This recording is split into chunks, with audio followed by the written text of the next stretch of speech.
창세기 5장 21절부터 24절 구약 7쪽입니다. 같이 읽겠습니다. 에녹은 65세에 무두셀라를 낳았고 무두셀라를 낳은 후 300년을 하나님과 동행하며 자녀들을 낳았으며 그는 365세를 살았더라. 에녹이 하나님과 동행하더니 하나님이 그를 데려가심으로 세상에 있지 아니하였더라. 아멘.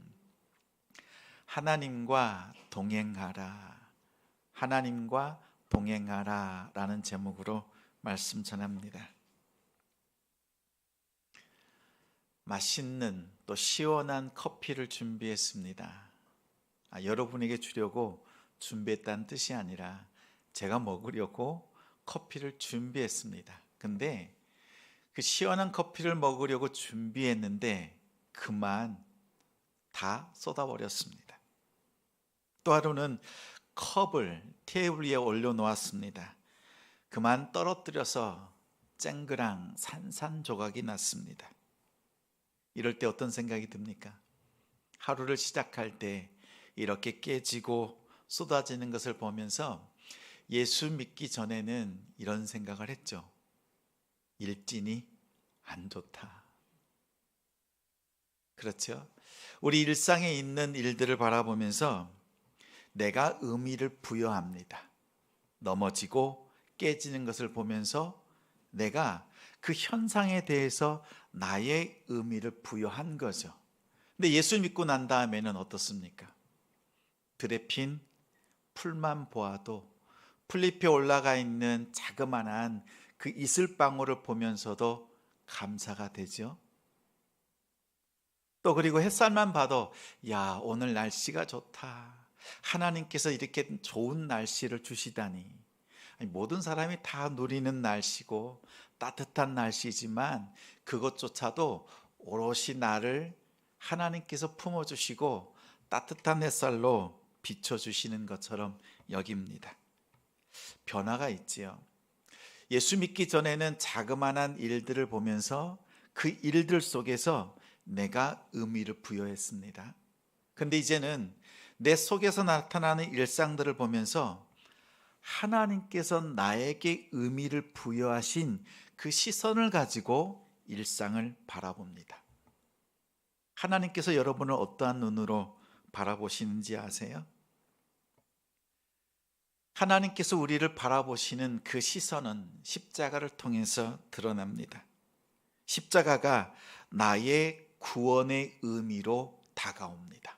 하나님께서 나를 어떻게 바라보시느냐라는 것은 십자가를 보면 알 수 있습니다.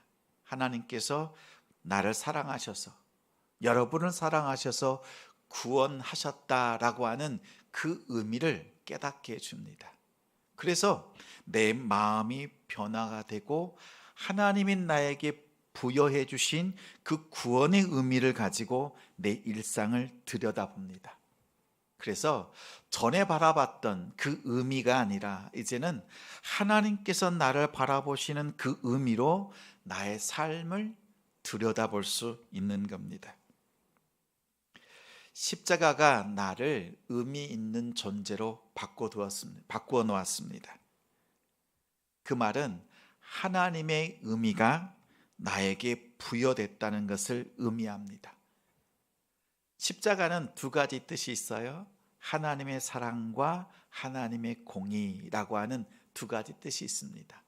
십자가를 통해서 내가 너를 얼마나 사랑하는지 아니? 라고 하는 메시지를 줍니다. 또한 하나님께서 죄에 대해서만큼은 단호하게 대처하십니다. 죄에 대해서만큼은 피 흘림, 그 생명을 거둬가시는 죄값을 치르게 하십니다. 그래서 나를 대신해서 예수 그리스도라고 하는 생명을, 그 어린 양을 받으신 겁니다. 예수님을 통해서 하나님의 사랑을 보여주셨고 또 예수님의 죽으심을 통해서 하나님의 공의가 어떠한지를 우리에게 보여주신 겁니다. 이처럼 십자가는 하나님의 의미가 나에게 오롯이 옷 입혀진 겁니다. 우리가 이것을 알게 되었을 때 하나님의 사랑, 하나님의 공의를 깨닫습니다. 그래서 하나님을 알게 되었다라고 말합니다. 구약 성경에 보면 우리의 삶을 통해서 하나님을 알았다라고 할 때, 깨달았다라고 할 때 쓰는 단어가 있어요. 야다. 야다. 하나님을 알게 되었다라는 뜻입니다. 우리 권사님이 앞에 계신데 제가 권사님을 아는 것과 자녀들이, 집안에서 자녀들이 권사님을 아는 것과는 다르죠. 그렇지요. 우리가 하나님을 안다는 것은 그냥 성경에 나와 있는 텍스트, 글자로만 하나님을 아는 것과 진짜 내 삶 속에서 하나님의 구원의 은혜가 임하고 그 사랑이 얼마나 큰지, 또 하나님께서 그 죄 짓는 것에 대해서는 얼마나 싫어하시는지를 내 삶 속에서 경험하고 나면 하나님의 사랑 앞에서 감사하고 하나님의 공의 앞에서 오히려 두려워할 줄 아는 성도가 됩니다. 그럴 때 내가 하나님을 안다라고 말할 수 있습니다. 쉽게 말하면 하나님의 사랑과 하나님의 공의가 내 삶 속에 들어왔다 말합니다. 다른 말로 하면 하나님과 동행하는 삶, 이렇게 말할 수 있습니다.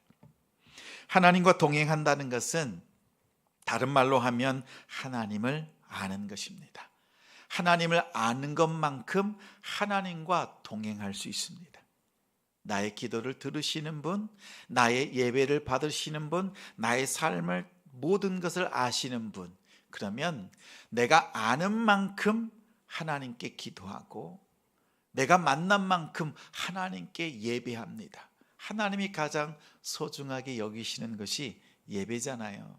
그러면 나도 그 예배를 그렇게 간절히 소망하고 그 예배를 소중하게 여길 줄 압니다. 또한 하나님께서 나의 삶을 전체를 다 아신다라고 하면 그 하나님 앞에 나의 삶을 겸손하게 드릴 수 있습니다. 그래서 하나님께서 우리의 삶 속에 들어오시고 우리는 그 하나님을 알아가는데 하나님과 동행하는 삶으로 반응할 수 있습니다. 이처럼 하나님과의 관계에 있어서 동행하는 삶 하면 가장 으뜸으로 얘기할 수 있는 사람이 바로 에녹이라고 하는 사람입니다. 에녹에 대해서는 성경에서 많은 문장으로 말하고 있지 않습니다. 오늘 말씀에 보면 창세기 5장에서 언급을 하고 히브리서 11장에서 에녹에 대해서 언급을 하고 있습니다. 근데 오늘 말씀을 볼 때 5장만 읽기보다는 4장 뒤에부터 읽으면 좋습니다. 왜냐하면 4장 후반절에 보면 거기에는 가인의 족보가 있습니다. 그리고 5장에는 아담에게는 3명의 아들이 있었죠. 첫 번째는 가인, 두 번째는 아벨. 아벨은 죽임을 당했습니다. 아벨 대신에 세 번째로 준 아들이 셋입니다. 그래서 가인의 족보와 셋의 족보가 나옵니다. 4장에는 가인의 족보 10명, 5장에는 똑같이 셋의 그 족보 10명이 나옵니다. 그래서 4장 후반절과 5장을 읽어나가면 하나님께서 어떠한 가문, 어떠한 인생을 원하시는가 우리는 알 수 있습니다. 특별히 그 10명의 사람들 중에서 대표되는 인물들이 있어요. 족보에서 보면 10명이라고 그랬죠. 가인의 족보 10명의 중에서 대표, 또 셋의 족보에 있어서 대표라고 할 수 있는 그 사람들은 7번째 사람입니다. 가인의 족보에서는 7번째가 라멕이라고 하는 사람이에요. 그리고 셋의 족보에 있어서는 7번째가 에녹입니다. 그래서 라멕과 에녹의 삶, 대표적인 그 인물들의 삶을 통해서 하나님께서 정말 원하시는 인생, 하나님께서 기대하시는 이 삶이란 무엇일까 보여주는 인물들이 있습니다. 다시 말하면 가인의 족보를 보여주시고 그들의 삶을 소개하고 또 셋의 족보를 보여주시고 그들의 삶을 소개하시고 난 뒤에 과연 그렇다면 오늘날 성도는 어떠한 믿음의 삶, 어떠한 믿음의 가문을 이어갈 것인가, 그 길을 선택하라고 하는 말씀이기도 합니다. 4장 말미에 보면 라멕의 삶이 나옵니다. 다시 말하면 가인의 삶, 특히 대표적인 라멕의 삶은 하나님이 없는 삶입니다. 하나님이 없는 인생입니다. 그의 삶을 보면 하나님을 떠났습니다. 죄 가운데 빠져 삽니다. 하나님을 무시하고 하나님께 반항하는 삶이었습니다. 또 죄에 대해서는 깊이 젖어들었고 그리고 죄에 대한 인식조차도 없었습니다. 그러니 뭐가 없어요? 죄를 깨닫지 못하니까 회개조차도 없습니다. 이것이 하나님께서 하나님이 없는 인생을 살아가는 사람에게 하나님께서 주신 벌입니다. 죄를 깨닫지 못하는 것은 벌이에요. 왜냐하면 깨닫지 못하니까 회개를 못하는 거예요. 회개를 해야 하나님께 돌아오죠. 근데 죄를 깨닫지 못하는 인생이었습니다. 반면에 셋의 그 가문에 보면 에녹의 삶은 하나님과 동행하는 삶이었습니다. 하나님과 함께하는 삶이었습니다. 그래서 경건한 자들 중에서도 대표가 되었습니다. 오늘 말씀에 보면 특별한 것들이 있어요. 가인의 그 삶에 보면 한 사람 한 사람 소개할 때는 어떠한 조상이 되었다, 무엇이 되었다 이렇게만 소개하고요. 이 셋의 족보를 보면 이 사람은 몇 세에 누구를 낳았고 총 몇 세를 살고 죽었다 이렇게 표현이 됩니다. 그러니까 대비가 되죠. 하나님이 없는 삶들은 가볍게 치부하고 하나님께서 함께 해주시는 경건한 자들의 삶, 셋의 족보에 대해서는 하나님께서요 장수의 복을 베풀어 주셨다라는 것을 일러주고 있습니다. 대부분 몇 세를 산지 알아요? 900세. 900세 이상을 대부분 살았습니다. 다시 말하면 1000년이 조금 못 되는 삶을 하나님과 동행하는 삶을 살았다는 거예요. 하나님께서 믿는 자들에게 하나님 앞에 경건의 삶을 살아가는 자들에게 이렇게 장수의 복을 주셨다라는 것을 보여주고 있습니다. 우리의 삶 속에 있어서도 하나님 앞에 경건의 삶을 살아가는 우리 성도들 되시기 바랍니다. 그런데 에녹은 남달라요. 에녹도 65세에 자녀를 낳았습니다. 그리고 300년을 살았습니다. 총 합치면 몇 년이에요? 365년. 365년을 살고 하나님께서 그를 데려가십니다. 그런데 그 10명의 셋의 그 계보 중에서, 가문 중에서, 10명 중에서 유독 에녹의 삶에 대해서는 설명하는 부분이 하나님과 동행했다라고 합니다. 다 같이 하나님 앞에 경건의 삶을 살아서 장수의 복을 누렸는데 에녹만큼은 도드라지는 부분이 있습니다. 하나님과 동행했다. 나머지 9사람은 다 죽었지만 하나님께서 에녹을 데려가셨다.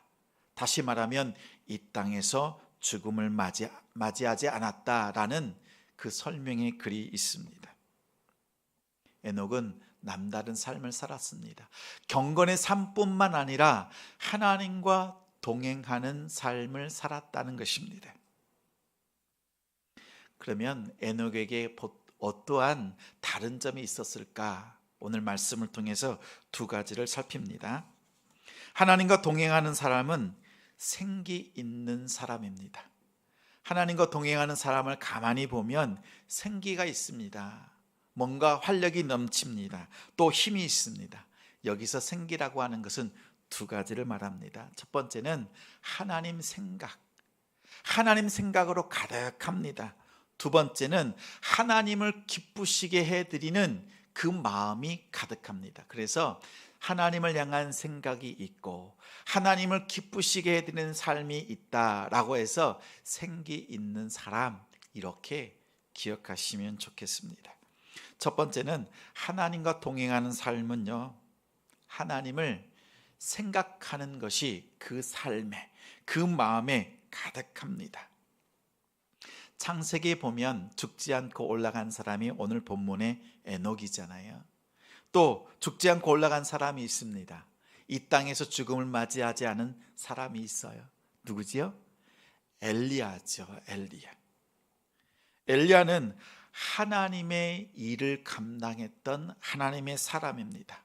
아합이 통치할 때 그 땅에 하나님이 보이지 않고 하나님을 섬기는 자들이 없을 때 유일하게 하나님 앞에 예배하고 하나님이 살아계심을 나타냈던 사람입니다.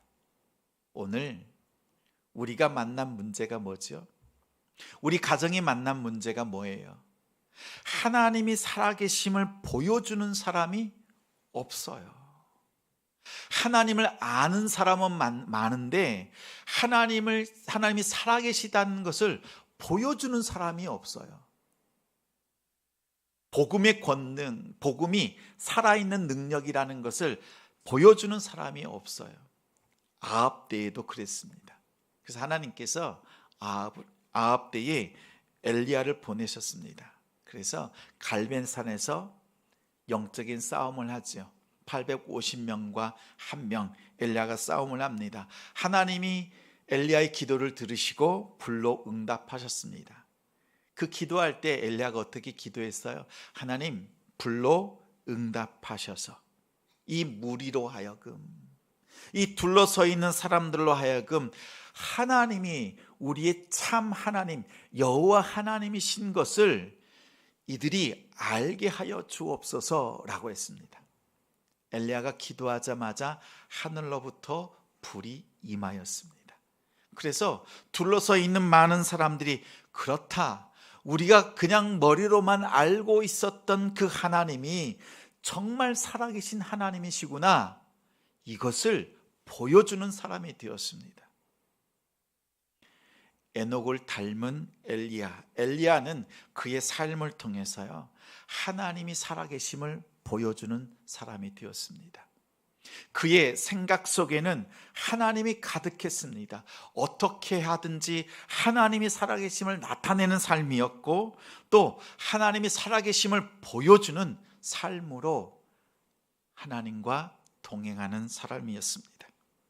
이처럼 우리 역시 우리의 삶 속에서 하나님으로 충만하고 하나님을 생각하는 것으로 가득하고, 우리가 무엇을 하든지 하나님을 나타낼 수 있는 우리 성도들 되시기 바랍니다. 생각이 하나님으로 가득하면 우리의 말과 행동에서 하나님이 드러납니다. 우리의 말 속에서, 우리 가정 속에서 예수님을 드러내고 하나님의 사랑을 나타내고 또 하나님의 공의를 또한 보여줄 수 있는 우리 성도들의 삶이 되길 바랍니다. 그리고 우리의 삶 속에서 하나님이 가장 많이 생각나게 하는 것들이 뭐가 있어요? 어떤 것들이 있습니까? 십자가 하면 하나님의 생각이 나죠. 앞서서 말씀드린 것처럼 십자가를 통해서 하나님의 사랑, 또 하나님의 공의가 생각이 납니다. 하나님이 나를 얼마나 사랑하시는가. 우리 교회에 큰 십자가가 2개가 있습니다. 우리 건물 꼭대기에 십자가가 있습니다. 그리고 또 어디에 있어요? 어디에 있습니까? 여기에 있어요. 고개 들어서 한번 보십시오. 천정에요, 십자가가 있어요. 보이세요? 이 앞에도 있어요. 십자가를 왜 이 천정에 이렇게 올려두었을까요? 실은요, 요리 지나가는 굵직한 배관이 하나 있어요. 보기 싫은. 그래서 이걸 어떻게 감출까 생각하다가 여기에다가 이렇게 십자가를 설치하면 좋겠다, 그러면서 보기 싫은 부분을 싹 감추었습니다. 그럼 이런 생각이 들죠. 십자가란 우리가 부끄러운 것, 수치스러운 것, 남에게 보여주고 싶지 않은 것들을 감추어 주시는, 숨겨주시는 하나님의 사랑이구나.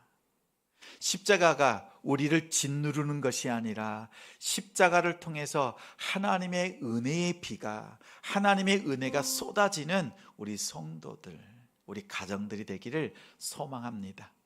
그래서 십자가를 바라볼 때마다 그 아래에 있는 우리 성도들, 우리 가정들의 하나님 은혜를 더하여 주시옵소서. 그래서 우리 가정들을 바라볼 때마다 하나님의 사랑과 은혜가 보이고 그 은혜 속에서 기쁨과 감사로 예배하는 그러한 복된 성도들, 가정들이 되기를 축복하면서 말씀을 전합니다. 자, 그러려면 어떻게 해야 돼요? 우리의 생각과 우리의 삶 속에 하나님 생각으로 충만해야 합니다. 엘리야처럼 하나님께서 주신 사명을 잘 감당하고 어느 때에든지 홀로 하나님께 예배하고 기도하지만 그 자리를 통해서 하나님의 살아계심을 보여줄 수 있는 사람, 그리고 십자가가 생각나게 하는 사람, 하나님의 은혜를 생각나게 하고 하나님의 은혜를 끼칠 수 있는 그러한 하나님 생각으로 충만한 우리 성도들이 되시길 바랍니다. 여러분 바라보면서 누군가가, 여러분의 자녀가 와서 엄마 보면 십자가가 생각나고 예수님이 생각나. 엄마 감사해요? 이 고백 들으면 최고의 칭찬 아니겠어요? 엄마 아빠 존경해요, 이 말보다 엄마 보면, 아빠 보면 예수님이 생각나, 감사해요. 이 고백 듣는 우리 성도들, 어머니들 되시기 바랍니다. 자, 생기가 있는 사람이라고 했습니다. 먼저는 하나님의 생각으로 가득한 성도, 두 번째는 하나님을 기쁘시게 하는 것. 생기 중에서 두 번째 기입니다. 기쁨. 하나님을 기쁘시게 하는 사람입니다. 히브리서 11장 5절에 보면 에녹에 대한 말씀이 나옵니다. 하나님께서 그를 죽이지 아니하시고 그를 데려가셨다라고 하는데 11장 5절에는 이렇게 말합니다. 에녹은 하나님을 기쁘시게 하는 사람이었다라고 합니다.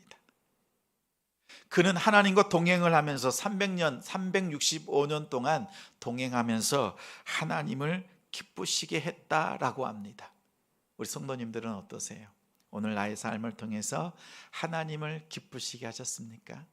하나님을 기쁘시게 하기 위해서 애쓰고 수고하는 우리 성도들 되시기 바랍니다. 에녹의 삶, 그 셋의 계보에는 몇 명이 있다 그랬어요? 5장에 10명이 있다 그랬잖아요. 10명의 사람들은 다 하나같이 경건한 삶을 살았던 사람입니다. 경건의 삶을 산다는 것은 하나님 앞에서 걸어간다는 것을 의미합니다. 생각해 보세요. 내 뒤에 거룩하신 하나님이 계세요. 그러면 어떻게 해요? 내 생각, 내 마음, 행동 하나하나 조심해야 합니다. 신중해야 합니다. 그렇지 않겠어요? 시장에 가면 자녀들을 데리고, 아이들을 데리고 가보십시오. 그러면 아이들이 앞에 갑니다. 그러면 아이들이 갈 때 어떻게 해요? 왼쪽 오른쪽 보면서 장난감이 있고 또 맛있는 것이 있으면 아이들이 시선이 뺏기고 아이들이 몸이 그리로 향하잖아요. 그럼 어떻게 해요? 뒤에서 엄마가 보고 있다가 아흠 한마디 하면 어떻게 해요? 거리 가다가 시선을 빼앗기다가 정신 바짝 차리고 앞으로 가잖아요. 근데 경건의 삶이란 그런 거예요. 내 뒤에 하나님이 계시다라는 인식을 가지고 내 삶을 하나님이 기뻐하시는 삶으로 나아가도록 애쓰고 수고하는 거예요. 힘들 때 주저앉고 싶죠. 그렇지만 뒤에 하나님이 계시구나, 나를 돕고 계시는구나, 또 내가 세상에 시선을 빼앗기고 곁길로 가려고 할 때 하나님이 계시다는 것을 인식하고 경건의 삶으로, 하나님이 기뻐하는 삶으로 나아가는 겁니다. 그런데 셋의 계보의 10명은 다 하나같이 경건의 삶을 산 사람들이에요. 그런데 에녹만큼은 남달랐습니다. 뭐가 남달랐다 그랬어요? 하나님과 동행하는 삶이 더 있는 거예요. 경건의 삶도 있고 하나님과 동행하는 삶이 있는 거예요. 그래서 오늘 성경에는 다 같이 경건의 삶을 살았지만 에녹은 하나님과 동행하는 삶이 더 있었다라고 말합니다. 그래서 남다른 거예요. 하나님과 동행하는 삶이라는 것은 하나님 앞에서 걸어가는 삶이 아닙니다. 하나님 곁에서 걸어가는 것을 의미합니다. 미국에 인디언 부족이 있습니다. 그 부족은 서로 간의 평등, 또 서로를 존중하는, 아주 존중하는 부족이라고 합니다. 그들 가운데는 이런 격언이 있대요. 당신은 내 뒤에서 걷지 마십시오. 왜냐하면 내가 당신을 이끌지 않을 거기 때문에 그렇습니다. 또 당신은 내 앞에서 걷지 마십시오라고 해요. 나는 당신을 따르지 않을 거기 때문에 그렇습니다. 다만 당신은 내 곁에서 함께 걸어 주십시오라고 한답니다. 그래서 신분이 높으나 낮으나, 또 부유한 자나 가난한 자나 항상 대등한 위치에서 평등하게 대하고 항상 서로를 존중하는 부족이라고 합니다. 오늘 하나님께서요, 우리에게 기대하시는 것은 우리를 앞장 세우셔서 우리의 경건의 삶을 기대하시는 것도 있지만, 하나님께서 정작 우리 성도들에게 원하시는 삶은 하나님 곁에서 함께 걸어가는, 동행하는 삶을 의미합니다. 보십시오. 앞에서 걸어가거나 뒤따른다 그러면 하나님과 손을 잡고 걸을 수 있습니까? 걸을 수 있어요? 어렵죠. 앞에서 걸어가는데 어떻게 하나님과 동행할 수 있어? 하나님 손을 잡을 수 있습니까? 옆에 있어야 손을 붙잡을 수 있어요. 옆에 있어야 손을 붙잡아 줄 수가 있습니다. 오늘 동행이라고 하는 것은 바로 곁에서, 앞에서 이끌고 뒤에서 밀어주고 당겨주는 것이 아니라 바로 곁에서 손을 잡고 맞잡고 걸어가는 것을 의미합니다. 하나님께서요, 우리에게 경건의 삶뿐만 아니라 에녹과 같은 동행하는 삶을 우리에게 원하십니다. 이 동행하는 삶을 살아가는 우리 성도들 되시기 바랍니다. 경건의 삶은 더 신중하고 더 조심하는 겁니다. 그런데 여기에 동행하는 삶이 덧붙여지는 것은 하나님과의 친밀한 관계가 그 안에 덧입혀지는 것을 의미합니다. 그래서 하나님과의 친밀한 관계 속에서 오는 그 기쁨을 누리는 거예요. 그리고 하나님께는 나 자신이 하나님께 기쁨이 되는 거예요. 그것을 위해서 애쓰고 수고하는 것을 의미합니다. 하나님께서 기뻐하시는 삶이 뭔가요? 어떻게 하면 하나님을 기쁘시게 드릴 수 있어요? 하나님께 예배 드릴 때 정말 신령과 진정으로 하나님께 예배 드리고, 예배를 가장 소중하게 여기고, 또 하나님 앞에 기도할 때 지난주 말씀처럼 하나님께서 나의 기도를 듣고 계신다, 그것만으로도 감사하고 기뻐할 수 있는 우리가 되길 소망합니다. 또 우리 성도들의 삶 속에서는 어떻게 하면 좋겠습니까? 내가 나의 기도가 필요한 성도들을 위해서 중보 기도하고, 나의 섬김이 필요한 성도들을 향해서 찾아가서 그 곁에서 같이 있어주는 거예요. 다른 말이 없어도, 위로의 말이 없다 하더라도 성도 곁에 있어주는 것만으로도, 동행해 주는 것만으로도 큰 힘이 됩니다. 목사님도 힘들 때 있습니다. 개척하기 전에 개척을 마음에 두고 기도할 때 사모가 늘 저에게 질문하는 것이 있었어요.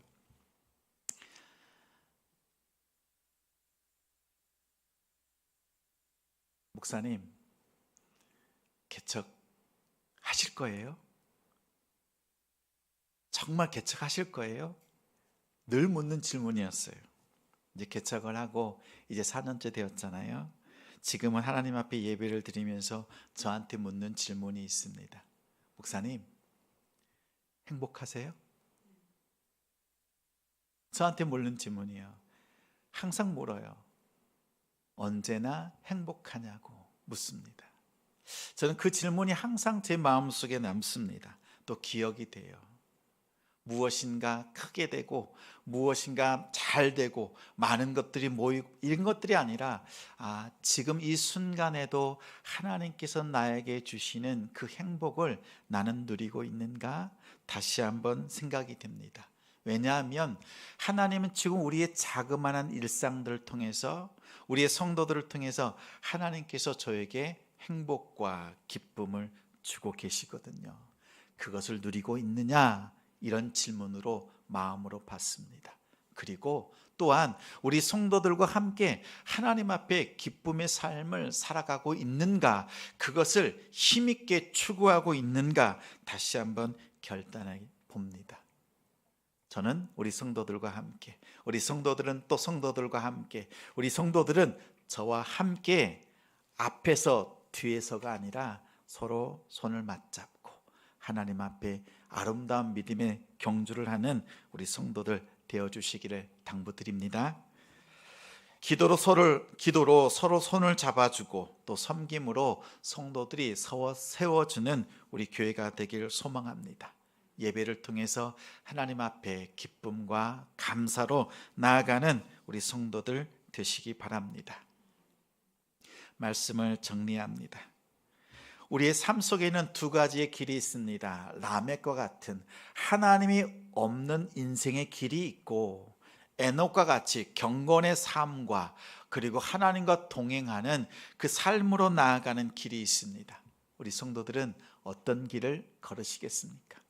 경건의 삶으로 하나님과 동행하는 삶으로 나아가는 성도가 됩시다. 그러려면 하나님 생각으로 충만하고 또 하나님께 기쁨이 되기 위해서, 하나님의 기쁨이 되기 위해서 살아가는 우리 성도들 되시기 바랍니다. 주님과 손잡고 믿음으로 살아가는 것, 생기 있는 성도의 삶이 되시기를 주님의 이름으로 축원합니다.